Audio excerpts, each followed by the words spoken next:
सभी श्रोताओं को, दर्शकों को नमस्कार। यशवंत महाविद्यालय नांदेड़ के हिंदी विभाग द्वारा आज 11 दिसंबर 2024 को भारतीय भाषा उत्सव के अंतर्गत एक विशेष कार्यक्रम का आयोजन किया गया है। आप सबका हार्दिक स्वागत है। जैसा कि आप सभी जानते हैं कि विश्वविद्यालय अनुदान आयोग द्वारा इस वर्ष से प्रख्यात तमिल कवि सुब्रमण्यम भारती जी, जिन्हें महाकवि भारती के नाम से भी जाना जाता है, उनकी जयंती के उपलक्ष्य में प्रत्येक वर्ष 11 दिसंबर को भारतीय भाषा उत्सव के रूप में मनाने का निर्णय लिया गया है। और इसके अंतर्गत विशेष रूप से जो अलग अलग कार्यक्रम लिए जाएंगे, आज यशवंत महाविद्यालय के हिंदी विभाग के द्वारा एक कार्यक्रम आयोजित किया गया है, लेखकों से बातचीत। इस कार्यक्रम के लिए हमने महाराष्ट्र हिंदी साहित्य अकादमी द्वारा पुरस्कार प्राप्त महाराष्ट्र के नांदेड़ के रहने वाले डॉक्टर रमेश कुरे जी को आमंत्रित किया है। विशेष रूप से इस साहित्य अकादमी द्वारा प्राप्त पुरस्कार प्राप्त लेखक का साक्षात्कार लेने के लिए भी मेरे ही विभाग के दूसरे साहित्य अकादमी पुरस्कार प्राप्त डॉक्टर सुनील यादव जी हमारे बीच उपस्थित हैं। तो इस भाषा उत्सव के अंतर्गत आप भारतीय भाषाओं के भिन्न भिन्न लेखकों से जो मिलने वाले, उसमें से एक अहिंदी क्षेत्र में हिंदी भाषा में लेखन करने वाले डॉक्टर रमेश कुरे जी से आज हम मिलने वाले हैं, उनके साथ बातचीत करने वाले हैं। मैं हमारे विभाग के मेरे साथी डॉक्टर सुनील यादव जी से अनुरोध करता हूं कि वे आज के हमारे जो अतिथि हैं लेखक डॉक्टर रमेश कुरे जी, इनका साक्षात्कार लेने के लिए तैयार हो जाए। नमस्कार। श्री शारदा भवन एजुकेशन सोसाइटी संचालित यशवंत महाविद्यालय हिंदी विभाग की ओर से भाषा उत्सव का आयोजन किया गया है। इस भाषा उत्सव के अंतर्गत लेखक से बातचीत इस कार्यक्रम का यहाँ आयोजन किया गया है। इस लेखक से बातचीत के अंतर्गत आज हम मराठवाड़ा के सुप्रसिद्ध रचनाकार डॉक्टर रमेश कुरे जी को हमने यहाँ आमंत्रित किया है। मैं डॉक्टर सुनील यादव आपका इस लेखक से बातचीत कार्यक्रम में हार्दिक स्वागत करता हूं। डॉक्टर रमेश कुरे जी, आपका हार्दिक स्वागत है। और किसी भी लेखक को जब हम बातचीत करते हैं तो सबसे पहले उनका एक संक्षिप्त परिचय होना जरूरी होता है। मैं आपके सम्मुख उनके परिचय को संक्षिप्त रूप में रखना चाहूंगा।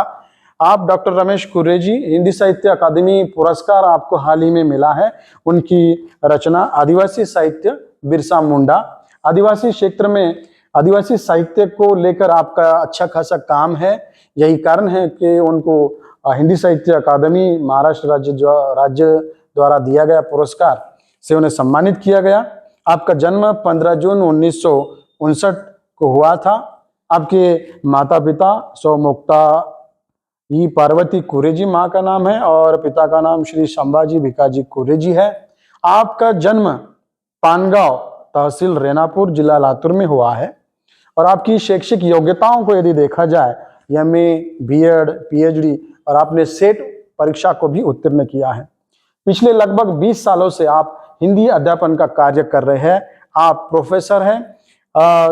वर्तमान में वे हिंदी विभागाध्यक्ष और सहयोगी प्राध्यापक के रूप में नारायणराव वाघमारे महाविद्यालय अखाड़ा बालापुर तहसील कलमनोरी जिला हिंगोली जो महाराष्ट्र के अंतर्गत आता है में कार्यरत है। एक अच्छे शिक्षक, एक अच्छे अध्यापक के रूप में वे जाने जाते हैं। साथ ही आप हिंदी अध्ययन मंडल के सदस्य भी रह चुके हैं। पाठ्यक्रम निर्मित में आपका एक बहुमूल्य योगदान रहा है। और उनके जब हम साहित्यकार को आमंत्रित करते हैं तो उनकी कृतियों के संदर्भ में भी चर्चा करते हैं। आपने विभिन्न विधाओं में लिखा है, कविता में लिखा है, कहानियां लिखी है, समीक्षाएं लिखी है, विभिन्न पत्र पत्रिकाओं में लेखन कार्य आपने किया है। आलेखों की संख्या लगभग 100 के करीब होंगी। उनकी आलेखों की रचना जो विभिन्न विषयों पर आपने स्तरीय आलेख लिखे हैं।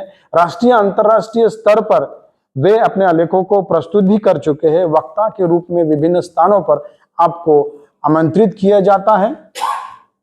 अब उनकी कविता संग्रह में सूरज पिघल रहा था नामक लोकप्रिय रचना हम देखते हैं। अभी दूसरी और एक रचना उनकी अभी निर्माणाधीन है जो जल्द ही आएगी। कहानी संग्रह के अंतर्गत उनकी बड़ी चर्चित रचना रही, उन्हें पुरस्कार से भी सम्मानित किया गया। जनमोर्चा तथा कहानियां जो आरक्षण पर आधारित है, उसके लेकर हम चर्चा करेंगे। जब हम सवाल जवाब करेंगे, प्रश्नोत्तर करेंगे, उसे लेकर हम बातचीत करेंगे। समीक्षा ग्रंथ के अंतर्गत अमृतलाल नागर के उपन्यासों का अनुशीलन, हिंदी उपन्यासों की समीक्षा, डॉक्टर राम कुमार वर्मा के एकांकी नाटक और संपादित पुस्तकों में आदिवासी साहित्य विविध आयाम, हिंदी साहित्य, सांप्रदायिक सद्भाव, एकांकी संकलन और निबंध तरंग, ऐसे लगभग दर्जन के आसपास आपकी किताबें, जो स्तरीय किताबें कही जा सकती है, वे कविता, कहानी, समीक्षा के क्षेत्र में लेखन कार्य कर रहे हैं और समय समय के साथ वे विभिन्न विधाओं में लेखन कार्य करते, जो अभी प्रकाशित नहीं है, समय आने पर वे प्रकाशित करेंगे। ऐसे लेखक जो आज हमारे सम्मुख उपस्थित है, आज हम उनसे वार्ता करते हैं। जैसे कि किसी भी लेखक से जब बातचीत हम करते तो पहला सवाल ये उपस्थित किया जाता है कि सर, आप विभिन्न विधाओं में लेखन कार्य करते हैं, कविता में हो, कहानी में हो, समीक्षा में हो, सबसे पहले आपका लेखन का आरंभ कहाँ से हुआ? आप हमें बताइए, पाठकों को, दर्शकों को। सभी दर्शकों को मेरा नमस्कार।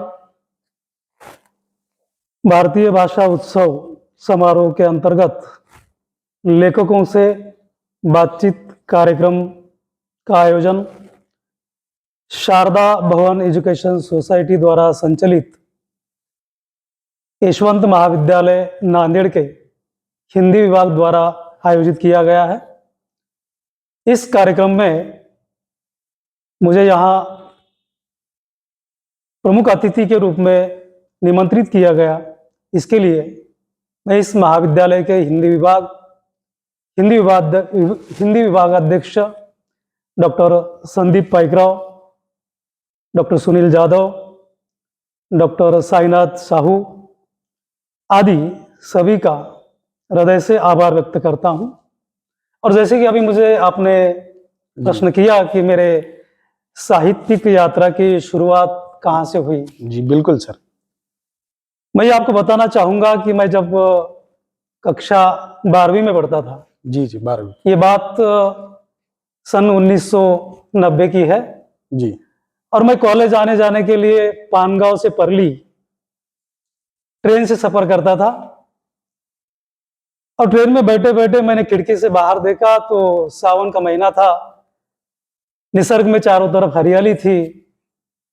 और तब मेरे अंदर का, आप कवि कह लीजिए या साहित्यकार कह लीजिए, जो भी है, कवि का जन्म हुआ उस समय। तो एक कवि का जन्म हुआ। एक प्रतिक्रिया के रूप में मैंने उसी समय वहां पर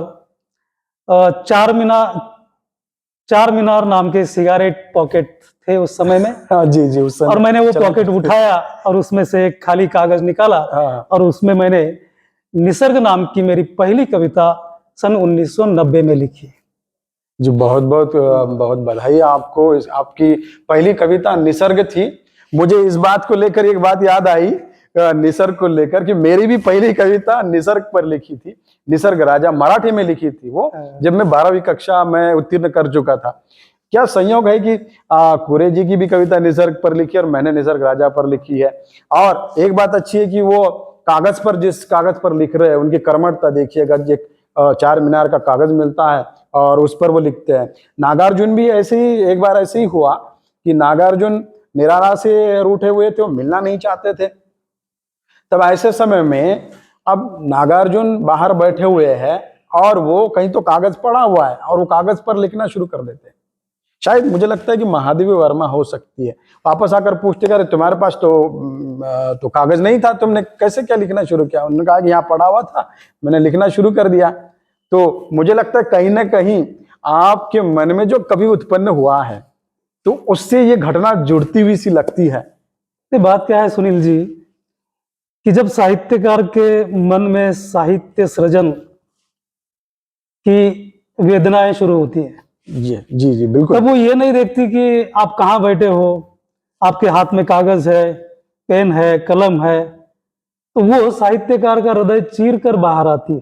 क्या दूसरे शब्दों में हम कहें कि उसे हम ये भी कह सकते हैं कि साहित्यकार के मन में जो साहित्य जन्म लेता है, वो अचानक किसी भी समय में क्या बात है। साहित्यकार के हृदय को सीजर करके वो बाहर आता है। और इसलिए हम ये नहीं देखते कि कागज कौन सा है, पेपर है कि सिगारेट का पेपर है। तो ये साहित्य का सृजन ही ऐसा है, आप तय करके कभी लिख नहीं सकते। बिल्कुल, इस बात से मैं बिल्कुल सहमत हूँ कि तय करके नहीं लिखा जा नहीं सकता, ये अपने आप निर्माण हो जाती है। अपने आप निर्माण हो जाए। बिल्कुल। भी इसी से एक जुड़ता हुआ सवाल है कि जब आपने कविता लिखी है तो किसी भी लेखक को जो वो लिखता है तो उसे लगता है कि मेरी कविता छप जाए या किसी पत्रिका में आए, कहानी आए छप के। तो आपकी कोई रचना जो थी पहली वाली वो किस साहित्यिक पत्रिका में छपी थी क्या? उसके बारे में जरा हमको बताइए। कविता, कहानी या लेख जो भी आपने कुछ लिखा है वो छपा है? वास्तव में मैं मराठी भाषी हूँ, वैसे महाराष्ट्र का रहने वाला, और लिखना शुरू किया तो किसी भी साहित्यकार की या किसी भी लेखक की इच्छा रहती है कि मेरा भी साहित्य प्रकाशित हो, कम से कम समाचार पत्रों में आए। जी बिल्कुल सही तो कहा। मेरी जो पहली कविता थी, मैं बीए प्रथम वर्ष में दयानंद कला महाविद्यालय लातूर में पढ़ता था, और वहाँ कॉलेज का जो वार्षिक अंक निकलता था वेद नाम का, वेद नाम का, अच्छा। हाँ, तो उस वार्षिक अंक में मेरी पहली कविता प्रकाशित हुई। और जब वो प्रकाशित हुई तो मैं वसति गृह में हॉस्टल में रहता था, तो वो किताब मैंने मेरे हॉस्टल के सभी साथियों को दिखाई। क्या बात है, क्या बात है। और वो तब खुशी, मुझे वो खुशी थी वो। इतनी खुशी थी और तब से मैंने फिर लिखना शुरू किया। तो अब तक रुके नहीं, अब तक मतलब मैं लगातार चलते आ रहे लिखता हैं। ही रहा हूँ। और उसी प्रकार से जब मेरी पहली कहानी भी, जैसे मैंने अभी कहा कि कविता के बारे में, तो मेरी पहली कहानी जब मैंने लिखी, वो कहानी मैंने 2011 में लिखी थी विशाखापट्टनम में। क्या बात है, विशाखापट्टनम, महाराष्ट्र से इतने दूर जाकर विशाखापट्टनम में कहानी का जन्म, ये बड़ा ही रोचक लग रहा है सर। इसके बारे में थोड़ा सा इसके बारे में यह है कि मैं केंद्रीय हिंदी निदेशालय द्वारा नव लेखक शिविर का आयोजन किया जाता है। जी जी बिल्कुल। केंद्रीय हिंदी निदेशालय का भी बहुत बड़ा योगदान है कि नव लेखक, हिंदी साहित्य में नव लेखक निर्माण हो। और मैं 2011 में उस शिविर के लिए गया था जी। और वहां पर उन्होंने एक हमारी प्रतियोगिता रखी थी कि आप एक कहानी लिखिए और उस कहानी को बाद में आप सबके सामने उस कहानी का वाचन कीजिए या उसको मतलब सबके सामने प्रस्तुत कीजिए। तो मैंने 2 दिन सोचा और मैंने 2 दिन में एक पथरीली जमीन नाम की कहानी मैंने लिखी थी। पथरीली जमीन, हाँ, अच्छा। देखिए कि मेरी दृष्टि पहले से सामाजिक रही है कि मैंने पथरीली जमीन इस कहानी को या इस कहानी के कथ्य को मेरे ही घर में बर्तन मांजने वाली स्त्री को चुना था, क्या बात है, जो दिखाई देने में अत्यंत कुरूप थी। कुरूप, अच्छा। क्योंकि सौंदर्य की क्या व्याख्या हो सकती है, बाह्य सौंदर्य या अंतरिम सौंदर्य, वो एक अलग, और इसलिए मैंने चर्चा का उस विषय। कहानी को नाम दिया था पथरीली जमीन। वाह। क्योंकि वो कुरूप है इसलिए उसकी शादी नहीं हुई है। ओ, तो मैंने उस पथरीली जमीन के माध्यम से एक प्रश्न किया था उस कहानी में कि क्या पथरीली जमीन को बीज को अंकुरित करने का अधिकार नहीं है? वाह, क्या उसे बारिश में भीगने का अधिकार नहीं है? क्या बात है, बहुत खूब। मतलब उसकी तुलना मैंने स्त्री विमर्श के साथ जमीन और स्त्री इन दोनों की तुलना करते हुए मैंने कहा कि भले ही वो कुरूप हो लेकिन उसे भी अपने जीवन के सपने पूरे करने का अधिकार है। और ये कहानी मैंने विशाखापट्टनम में प्रस्तुत की थी। वहां इस कहानी की बहुत सराहना हो गई और बाद में बिहार पूर्णिया से एक आर्य संदेश नाम की पत्रिका निकलती है। हाँ हाँ, आर्य संदेश, हाँ, हम जानते हैं। तो 2014 में वो मेरी पहली कहानी उस पत्रिका में आई। क्या बात है, बहुत बधाई। तब भी मुझे उतनी खुशी हुई कि जब मैं बीए प्रथम वर्ष में पढ़ता था और तब मेरी पहली कविता प्रकाशित हो गई थी, उतनी खुशी मुझे 2014 में जब मेरी पहली कहानी आर्य संदेश नामक पत्रिका में प्रकाशित हुई थी। और ये सिलसिला आगे चला। फिर मूक आवाज नाम की पांडिचेरी विश्वविद्यालय पांडिचेरी से एक पत्रिका निकलती है, मूक आवाज। मूक आवाज, हाँ, तो उस मूक आवाज में भी मैंने एक कहानी लिखी थी जिसका नाम है जूते की जिंदगी। जूते की जिंदगी, वो 2014 में वो वहां से प्रकाशित हुई। और मेरा सबसे ज्यादा हौसला बढ़ाया वो डॉक्टर विमल थोरात द्वारा संपादित दिल्ली से प्रकाशित होने वाली दलित अस्मिता नाम की पत्रिका, स्तरीय पत्रिका है दलित। उस पत्रिका में मेरी जन मोर्चा नामक कहानी प्रकाशित हुई। और ये कहानी मैंने कहीं काल्पनिक नहीं लिखी है। जब मैं विद्यार्थी जीवन से मुक्त हुआ और गांव में तत्कालीन सरकार द्वारा आरक्षण नीति में जिस कार्यालय में पद की संख्या 10 है वहां पर आरक्षण नहीं रहेगा, ये आदेश पारित किया गया था, उसके खिलाफ मेरे गांव में एक मोर्चा निकला था।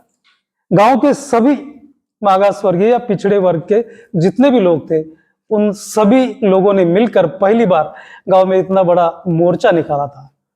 और उस मोर्चे का हूबहू या वास्तविक वर्णन मैंने उस जन मोर्चा नामक कहानी में किया है।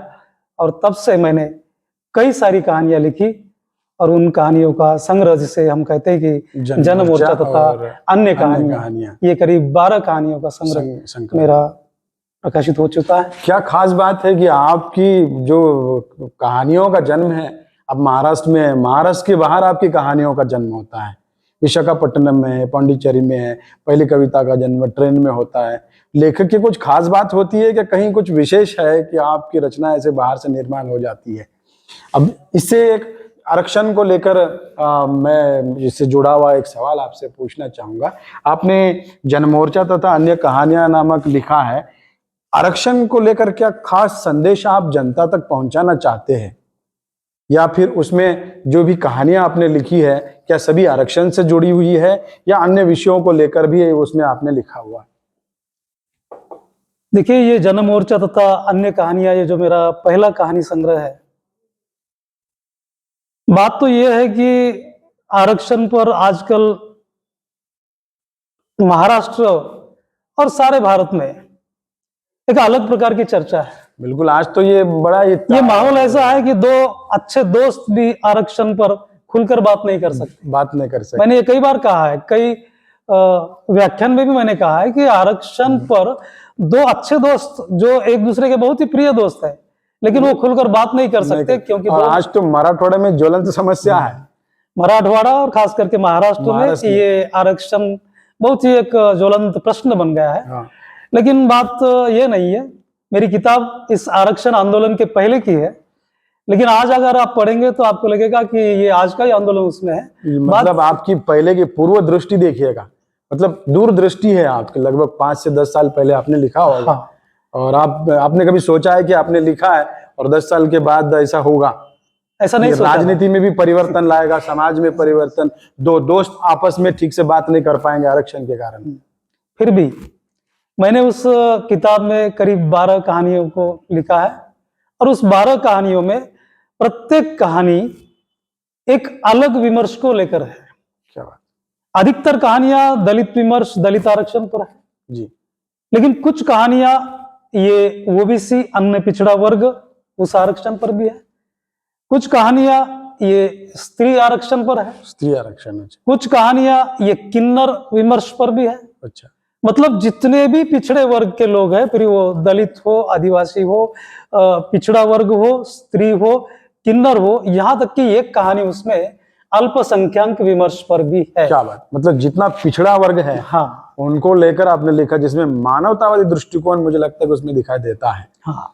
अब आपने कहा कि ओबीसी साहित्य को लेकर भी लिखा है। चर्चा तो दलित साहित्य को लेकर होती है, आदिवासी साहित्य को लेकर होती है, स्त्री विमर्श को लेकर होती है, अल्पसंख्यक को लेकर होती है, लेकिन ओबीसी साहित्य की चर्चा बहुत कम दिखाई देती है। कि बहुत सारे लेखक लिखते तो उनके साहित्य की चर्चा नहीं होती है। तो आपने ओबीसी साहित्य लिखा है, तो थोड़ा आप उसके बारे में हमको बताइए। देखिए कि दलित विमर्श, आदिवासी विमर्श, अल्पसंख्यक या स्त्री विमर्श चर्चा होती है, बहुत अधिक होती है, लेकिन और भी एक तबका है जिसकी संख्या बहुत अधिक है, और वास्तविक रूप में उसे भी आरक्षण की जरूरत है, लेकिन अब तक ये सर्वसम्मत नहीं हुआ था कि उनको भी आरक्षण की जरूरत है। लेकिन जब पंचायत राज व्यवस्था में, खास करके महाराष्ट्र में, कि पंचायत राज व्यवस्था में अलग अलग प्रकार का आरक्षण देने की बात आई, दिया गया, तब एकदम मूल रूप में जमीन लेवल पर देहातों में जब ये ओबीसी आरक्षण, दलित आरक्षण, आदिवासी आरक्षण आया, तो उसके खिलाफ समाज की क्या मानसिकता थी। इतनी आसानी से किसी भी समाज को आरक्षण के फायदे या लाभ नहीं मिला। उसके खिलाफ गांव स्तर तक या देहात स्तर तक एक ऐसा माहौल बनता है कि उसका विरोध होता है, और ये विरोध किस प्रकार से हुआ ये मेरी प्रत्येक कहानी में है, फिर वो दलित विमर्श के बारे में हो या आदिवासी विमर्श के बारे में हो या ओबीसी पिछड़ा वर्ग के बारे में हो या स्त्री आरक्षण के बारे में हो। आसानी से किसी भी आरक्षण को इस समाज ने स्वीकार नहीं किया। बिल्कुल। और आज तो परिस्थिति ऐसी है कि आरक्षण हटाने की मांग होने लगी है। एक तो हमें दे दो, अन्यथा फिर दूसरे का हटाइए। हाँ, आरक्षण को ही समाप्त करने की एक साजिश सी, ऐसा कुछ महसूस होने लगा है। ऐसा महसूस होने लगा। इसलिए मुझे ऐसा लगता है कि आरक्षण पर खुलकर बोला भी जाए और आरक्षण पर खुलकर लिखा भी जाए, लिखा भी जाना चाहिए। हाँ, लिखा मुझे लगता है कि इस समय अभी इसकी जरूरत है। इस समय जरूरत है। अब देखिएगा, एक बहुत अच्छा सवाल आपको हिंदी साहित्य, महाराष्ट्र राज्य हिंदी साहित्य अकादमी का पुरस्कार मिला है आदिवासी साहित्य बिरसा मुंडा को लेकर। ये उनकी किताब है, इस किताब को पुरस्कार मिला है। सर, इसके संदर्भ में हम थोड़ा सा चर्चा करते, आपने इसमें क्या लिखा है आदिवासी साहित्य को लेकर, और आदिवासी साहित्य में और दूसरी भी कोई रचना है जिस पर आपने लिखा है, थोड़ा सा उस पर तो हमें बताइए जरा सा।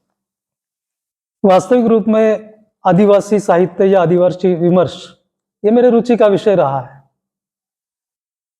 मैं पीएचडी का मार्गदर्शक हूं और अभी तक 5 विद्यार्थी उन्हें संशोधन किया है। करीब करीब उसमें से 4 विद्यार्थियों का विषय आदिवासी साहित्य ही रहा है जी।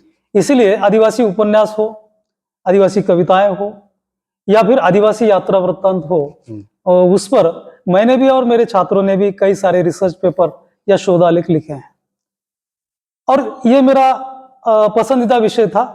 इसलिए संयोग की बात देखिए कि कोरोना की महामारी, हम सब उसमें से गुजरे हैं जी बिल्कुल, कोरोना से, और 2 साल का अवकाश या समय हमारे सामने था कि हम घर में बंदिश थे। और उस समय में मैं स्वामी रामानंद तीर्थ मराठवाड़ा विश्वविद्यालय नांदेड़ के हिंदी अध्ययन मंडल में पाठ्यक्रम बनाने का काम करता था सदस्य के रूप में।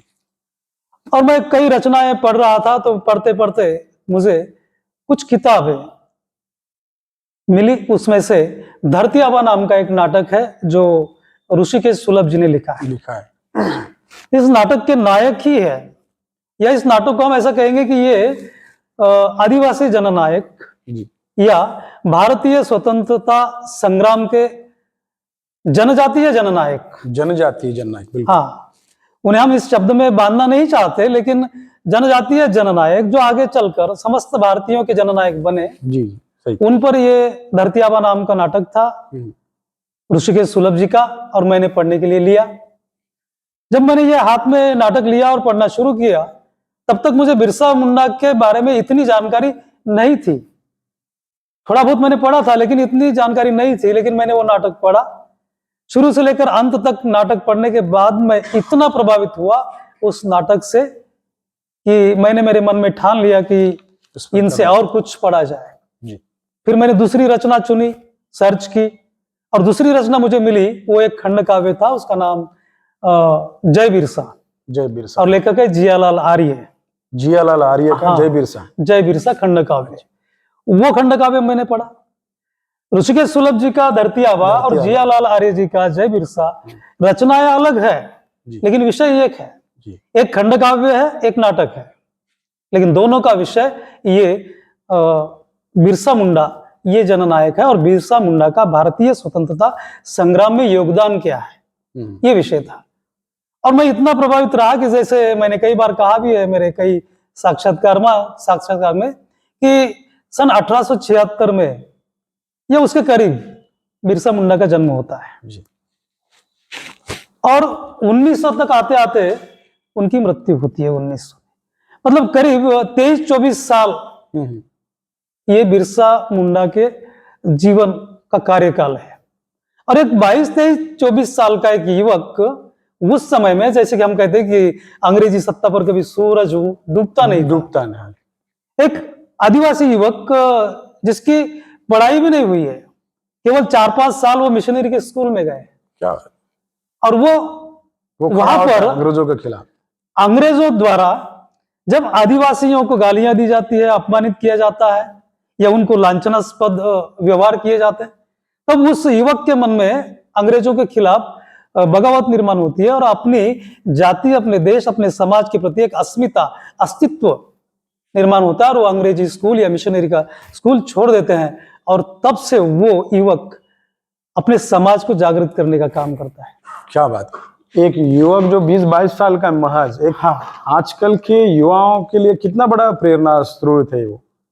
मुझे तो बहुत अच्छा लगता है उनका कार्य। इसलिए तो मैंने कहा कि ये जो किताब मैंने आदिवासी साहित्य बिरसा मुंडा लिखी, मैं इतना प्रभावित रहा और तब मैंने लिखते समय मैंने थोड़ा सा विचार किया कि डॉक्टर बाबा साहेब अम्बेडकर, महात्मा गांधी, सुभाष चंद्र बोस, छत्रपति शिवाजी महाराज, इनके साथ मैंने कंपेयर किया। मैं किसी भी महात्मा का महत्व अधिक या कम नहीं कर रहा हूं, लेकिन एक मैंने सोचा कि ये जो महात्मा है, जैसे मैंने अभी नाम लिए, उनके साथ मैंने इस बिरसा मुंडा नाम के युवक को तुलनात्मक मैंने लिखा कि जैसे उनका कार्य कुछ ऐसा है कि वो महात्मा अपने आप, हाँ, मुंह से निकल ही जाता है उनके लिए। जो समाज व्यवस्था बदलने का काम भारत रत्न डॉक्टर बाबा साहेब अम्बेडकर ने किया, बिल्कुल एक धार्मिक व्यवस्था, नई व्यवस्था देने का काम किया, बिल्कुल उसी प्रकार से बिरसा मुंडा आदिवासी समाज को बिरसा मुंडा ने बिरसो धर्म नाम का नई धार्मिक व्यवस्था देने का काम किया। क्या बात। अंधश्रद्धा के खिलाफ उन्होंने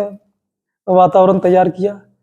यहाँ तक कि एक बात मैं कई जगह पर वो भी कहता हूं कि कोरोना काल में महामारी से बचने के लिए हमने क्या क्या नहीं किया, क्या क्या नहीं किया, हाँ, वो सब कुछ उस किताब में है जो बिरसा मुंडा ने किया। क्या बात। और ये आश्चर्य की बात है सर कि कोरोना महामारी में बचने के लिए अमेरिका से लेकर भारत तक या विकसनशील राष्ट्र से लेकर विकसित राष्ट्र तक जो भी हमने किया, जितने भी हमने कई प्रकार के पेय पिए या जो दवाएं हमने ली, वो सारी की सारी दवाएं या वो उपाय बिरसा मुंडा ने उस समय में हैजा नाम की जो महामारी आती थी उससे बचने के लिए किए।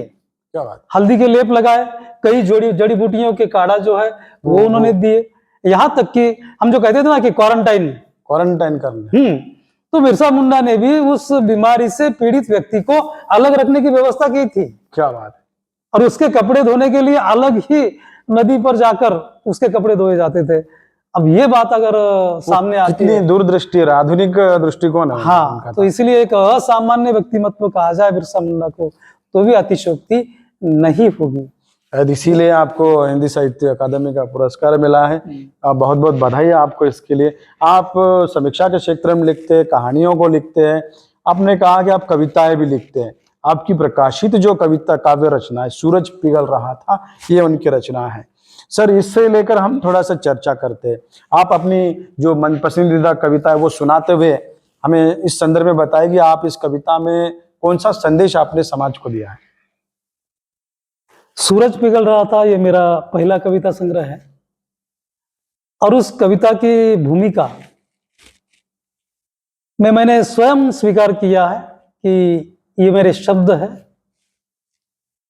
समाज या पाठक इसे कविता कहे तो ठीक, ना कहे तो कोई बात नहीं है। बिल्कुल, वो तो रीतिकाल की कविता की जैसी हो गई, वो राधा कनाई सुमिरन को बहानो, वो उस तरह वाली बात हो गई। तो इसमें जो कविता है वो प्राथमिक स्तर पर मेरे मन की जमीन के अंदर जो शब्द थे और उन शब्दों ने कई प्रसंगों में उस जमीन को धक्के देना शुरू किया। क्या बात है। कि जब मैं अड़ोस पड़ोस में देखता था कि पति पत्नी के झगड़े होते थे या स्त्रियों को प्रताड़ित किया जाता था, तो मेरा मन कहता था कि ये ऐसा क्यों। यहां तक कि मेरे परिवार में भी, माता पिता के संबंध में भी जब कोई उत्पीड़न की बात आती थी माँ के बारे में, तब भी मुझे लगता था कि ऐसा क्यों। या कुछ धार्मिक कार्यक्रम होते थे जिसमें बलि दी जाती थी बकरी की या मुर्गी की, कई सारे अंधश्रद्धा से भरे हुए कार्यक्रम हमारे परिवार में भी होते थे, तब भी प्रश्न उठता था कि ऐसा क्यों। बिल्कुल। विवेकानंद जी का युवाओं से जो उनका संबोधन है उसमें भी उन्होंने ऐसे सवाल खड़ा किया था कि युवाओं, आपको अगर कोई सवाल बेचैन करता है और वो आपको सोने नहीं देता है तो आप युवा हो। मुझे लगता है कि वही प्रश्न आपके मन में उपस्थित हुए थे जो विवेकानंद जी ने कहे थे, शायद उसी से ये उत्पन्न हुई थी कविता आपकी। तो ये ऐसे कई सारे प्रश्न थे कि जैसे मंदिर के चबूतरे पर, हनुमान जी के चबूतरे पर कुछ लोग जा सकते थे, कुछ नहीं जा सकते थे, ऐसा क्यों। ऐसे कई सारे सवाल थे और ये सारे जो सवाल थे, ये सवाल ये उस कविता की जमीन को धक्के मार रहे थे। क्या बात है। और ये शब्द रूपी बीज उसमें से बाहर निकले और तब जाकर के ये सूरज पिघल रहा था। ये कविता संग्रह मेरा शीर्षक भी कितना जबरदस्त है कि सूरज पिघल रहा था। इसे लेकर कुछ कहना चाहेंगे आप?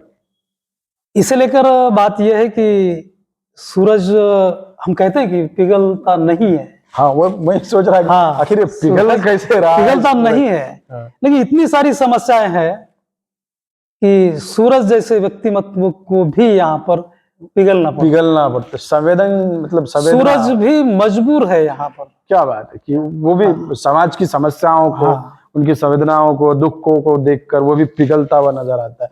समाज को भी आप इस तरह से पिघलाना चाहते हैं, उनमें संवेदना को जगाना चाहते हैं। और जब सर, एक आधी कोई कविता इसमें से अगर आप हमें सुनाएं तो ये हमारे लिए बड़ा इसमें है। एक कविता मेरी है जो सांप्रदायिक सद्भाव पर है। वैसे एक किताब भी मैंने संपादित की थी, हिंदी साहित्य सांप्रदायिक सद्भाव, और उसकी आवश्यकता समाज को है। आजकल या पहले से समाज में कई सांप्रदायिक हादसे होते हैं, और ये हादसे अगर ना होते तो शायद मुझे लगता है कि आज भारत ये विकसित राष्ट्र होता। जितनी हमारी ऊर्जा अपने लोगों से लड़ने में जाती है, उतनी ऊर्जा हम बाहर वालों के सामने मजबूती से खड़े रहने में अगर खर्च करते तो शायद भारत आज एक विकसित राष्ट्र होता।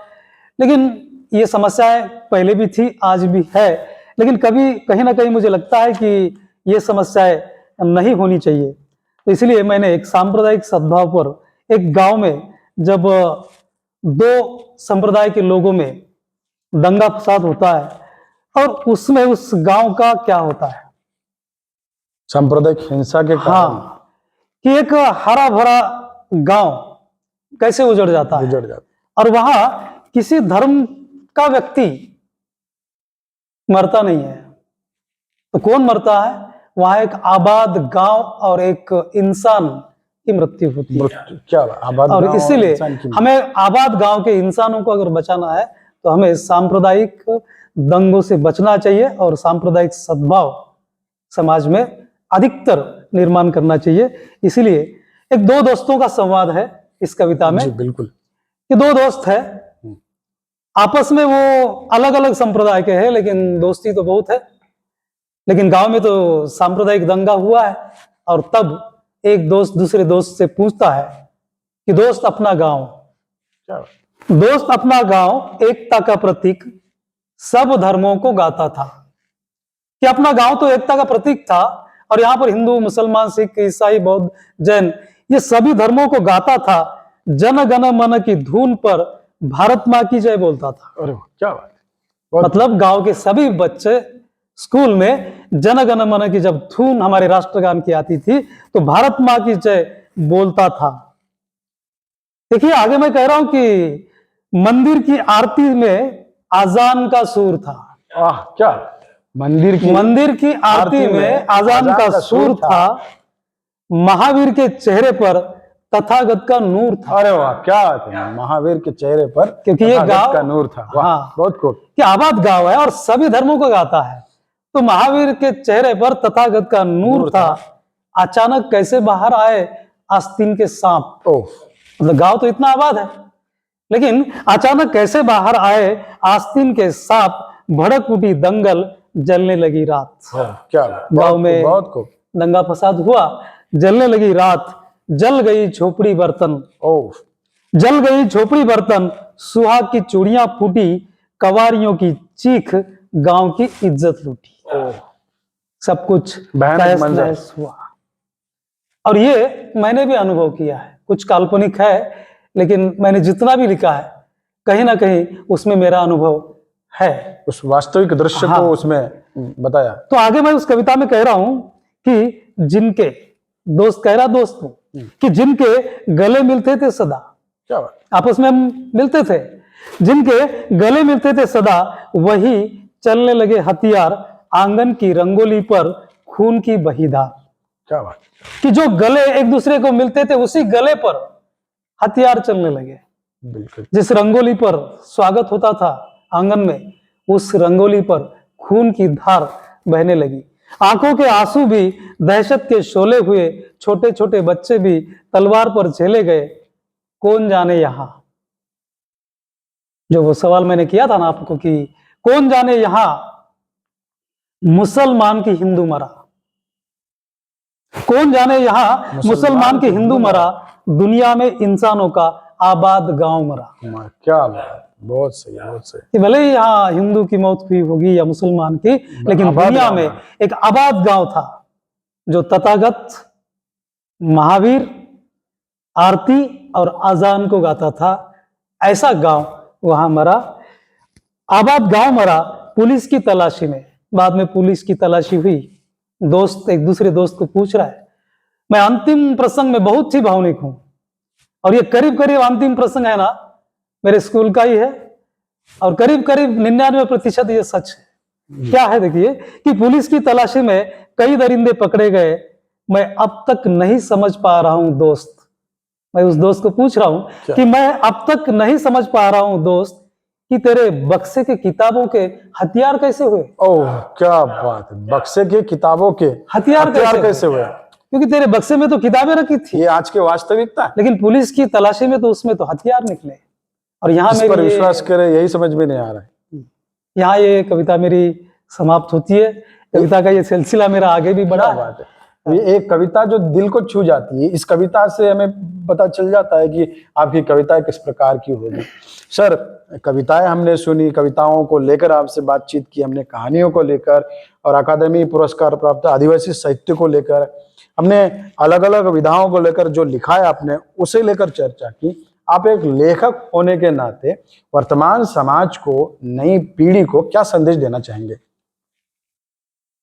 वर्तमान समाज की कई सारी समस्याएं हैं, और इस सारी समस्याओं में हम अगर सीधे तौर पर, मैं इतना बड़ा तो मतलब मैं अपने आप को नहीं मानता कि मेरे किसी एक शब्द से समाज बदल जाएगा, ये तो आपका बड़प्पन है। लेकिन कोशिश तो करनी चाहिए। लेखक समाज को बदलने का काम, उसमें मतलब उतनी ताकत होती है, युग परिवर्तन करने का की शक्ति साहित्यकारों में होती है। तो मुझे ऐसा लगता है कि हर एक साहित्यकार ने अपने साहित्य के माध्यम से समाज में एकता किस प्रकार से निर्माण हो, जी, भाईचारा किस प्रकार से निर्माण हो।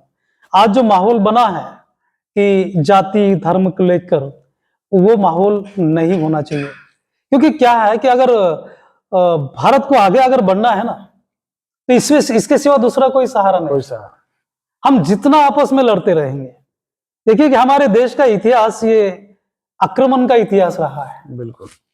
और इस आक्रमण में किसने क्या किया ये भूल कर हमें आगे जाना चाहिए। लेकिन आजकल इतिहास के नाम पर कई सवाल उठाए जा रहे हैं, और वो सवाल उठाते समय आज वर्तमान में जो हमारी समाज व्यवस्था की नींव ये आबादी की तरफ, या जिसे कहते हैं हम सकारात्मक बैठ गई है, उसे दोबारा उखड़ने की आवश्यकता या कोशिश नहीं होनी चाहिए। हम ऐसे प्रयास करें कि इस समाज की एकता, अखंडता साहित्य के द्वारा या समाज के प्रत्येक के नागरिक के द्वारा अक्षुण्ण रखने का काम हो, और यह अगर होगा तो भारत आगे बढ़ेगा। जी बिल्कुल, क्योंकि हमारा मिशन तो भारत को आगे बढ़ाना है। आगे बढ़ाना है। बहुत बहुत धन्यवाद सर। लगभग हम 40 से 50 मिनटों तक हम विभिन्न विषयों को लेकर डॉक्टर रमेश कुर्रे जी, लोकप्रिय साहित्यकार, से बातचीत करते रहे हैं। समय की मर्यादा भी होती है, आने वाले समय में हम फिर से उनसे अलग अलग प्रश्नों को लेकर बातचीत करेंगे। आज के लिए इतना ही, तब तक के लिए नमस्कार। मैं फिर एक बार शारदा भवन एजुकेशन सोसाइटी द्वारा संचालित यशवंत महाविद्यालय नांदेड़ के हिंदी विभाग द्वारा आयोजित इस लेखकों से बातचीत समारोह में डॉक्टर संदीप पाइकराव, डॉक्टर सुनील जादव जी और डॉक्टर साईनाथ साहू जी, और साथ ही इस महाविद्यालय के प्रधानाचार्य, महाविद्यालय के सभी अध्यापकगण, शिक्षकेतर कर्मचारी, सभी छात्र और छात्राएं, इन सबका फिर एक बार मैं तहे दिल से, हृदय से आभार व्यक्त करता हूं कि आप लोगों ने मुझे यहाँ पर निमंत्रित किया, मेरा साक्षात्कार लिया, और सभी पाठक श्रोतागण जो इस साक्षात्कार को सुन रहे हैं, उन सबको भी मैं अपने इस विषय पर मेरे इस विचार सुने, इसके लिए मैं आप सबका भी आभार व्यक्त करता हूं। जी। और हमारे उभरते साहित्यकार डॉक्टर सुनील जाधव जी, इनको भी महाराष्ट्र राज्य साहित्य अकादमी का पुरस्कार मिला है। उनका गोधड़ी नामक जो कहानी संग्रह है, उस कहानी संग्रह को महाराष्ट्र राज्य साहित्य अकादमी का कहानी विधा के लिए पुरस्कार मिला है। इसलिए मैं उनका भी अभिनंदन करता हूं। धन्यवाद सर। और फिर एक बार मैं आप सबका धन्यवाद ज्ञापित करते हुए मैं यहाँ मेरे शब्दों को विराम देता हूँ। जय हिंद, जय महाराष्ट्र। अंतिम पड़ाव होता है कि यहाँ पर आकर आभार का, धन्यवाद ज्ञापन का, मैं इसके लिए हिंदी विभाग प्रमुख प्रोफेसर डॉक्टर संदीप पाइकराव जी को यहाँ आमंत्रित करता हूँ। तब तक ये कुर्सी मैं खाली करता हूँ और इस कुर्सी के लिए आमंत्रित सभी श्रोताओं को फिर से एक बार मैं नमस्कार करता हूँ।